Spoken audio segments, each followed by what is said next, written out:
বলা নেই ক নেই হুট করেই বাংলাদেশের কয়েকটি টেলিভিশনের ইউটিউব চ্যানেল ব্লক করার ঘোষণা দেয় ভারত সরকার। রাষ্ট্রীয় নিরাপত্তা ইস্যুর ঠুনকো অজুহাত দেখিয়ে ৩ দিন ধরে ৭টি চ্যানেলের সম্প্রচার বন্ধ রেখেছে তারা। ভারত সরকারের চিঠির প্রেক্ষিতে ৭টিরও বেশি ইউটিউব চ্যানেলকে জিও ব্লক করেছে খোদ ইউটিউব। কোনো সামাজিক মাধ্যমে কন্টেন্ট আপলোডের ক্ষেত্রে সংশ্লিষ্ট প্রতিষ্ঠান তাদের নিজস্ব পলিসির পাশাপাশি অবশ্যই উক্ত মাধ্যমের নিয়মকানুন মেনে চলে। তারপরও যে কোনো কন্টেন্টের বিষয়ে অভিযোগের সুযোগ থাকে, কিন্তু এক্ষেত্রে কন্টেন্টকে বাদ দিয়ে পুরো চ্যানেলকেই ব্লক করা হয়েছে, যা উদ্বেগের বিষয়। সম্প্রতি আমরা যে জিনিসটা দেখতে পেলাম, আসলে আমাদের কোনো স্পেসিফিক কন্টেন্টের উপর আসলে কোনো ধরনের ফ্যাক্ট চেক কিন্তু আসেনি, বরঞ্চ আমাদের পুরো চ্যানেলটাকে আসলে বন্ধ করার একটা অর্ডার সম্প্রতি ইউটিউবকে দেওয়া হয়।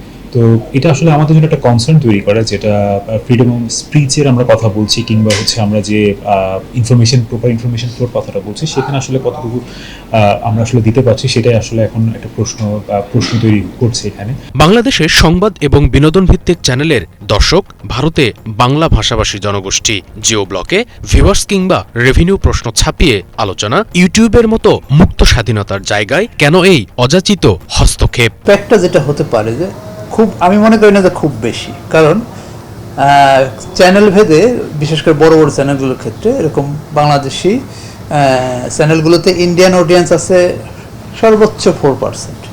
টোটাল অডিয়েন্সে একটা চ্যানেলে যদি প্রতি মাসে 1 কোটি অডিয়েন্স আসে, তার ভিতরে হয়তো 2 থেকে 4% হচ্ছে ইন্ডিয়ান অডিয়েন্স। আবার ফিনান্সিয়ালি যদি চিন্তা করি, ইন্ডিয়ার সবচেয়ে সিপিএম রেট কম, মানে টাকার দিক দিয়ে যে ক্ষতিগ্রস্ত তাও কিন্তু না। কিছু ইম্প্যাক্ট পড়েছে, যেহেতু ভারতে আমাদের একটা বড় একটা দর্শক গোষ্ঠী আছে, তো তারা যেহেতু দেখতে পাচ্ছেন না, তো সেটা তো একটা প্রভাব আমাদের ভিউয়ারশিপে পড়বে বা রেভিনিউয়ে পড়বে, বাট সেইটাকে আমরা খুব বেশি অত বড় ক্ষতি হিসেবে মনে করছি না। বিষয়টি সমাধানে ইতিমধ্যে নিয়ম মেনে ইউটিউবের সাথে যোগাযোগ করেছেন অনেকেই, কেউ আবার পলিসির বেড়াজালে কিছুটা পিছিয়ে। ইউটিউব এখানে একটা আপিল করে একটা অপশন রেখেছে, যে সেখানে গিয়ে আমরা একটি কারণ দর্শিয়ে এটা আপিল করতে পারি যে এটা আসলে ভুল হয়েছে কিংবা এটা ঠিক না, আমাদেরকে জিও ব্লকটা ছুটিয়ে দেওয়া হোক। কিন্তু সেখানে আবার ছোট্ট একটা টার্মস ইউটিউব রেখে দিয়েছে, সেটা হচ্ছে যে এই আপিল করতে গিয়ে যদি ইউটিউবের কাছে মনে হয় আপনি আপিলটা আপনার সঠিক পথে হয়নি কিংবা এটা ফেক আপিল করেছেন, তাহলে আপনার চ্যানেলটি বন্ধ করে দিতে পারে। ভিউয়ারশিপ বা রেভিনিউর চাইতে বড় ক্ষতি হচ্ছে যে আমাদের ওখানে অ্যাক্সেস নেই, আমাদের চ্যানেলকে দেখতে পাচ্ছে না ওখানকার মানুষ। সেটা আমাদের তরফ থেকে যেরকম যে আমরা আমাদের বার্তাটাকে পৌঁছে দিতে পারছি না, পাশাপাশি ভারতের দর্শকও আমাদের চ্যানেল থেকে, আমাদের তথ্য থেকে, আমাদের নিউজ থেকে বঞ্চিত হচ্ছে। এটা আমাদের একটু উদ্বেগের জায়গা। ইউটিউবের কাছ থেকে যখনই আমরা মেল পেয়েছি, তখনই আমরা তাদেরকে ফর্মাল ওয়েতে জানিয়েছি।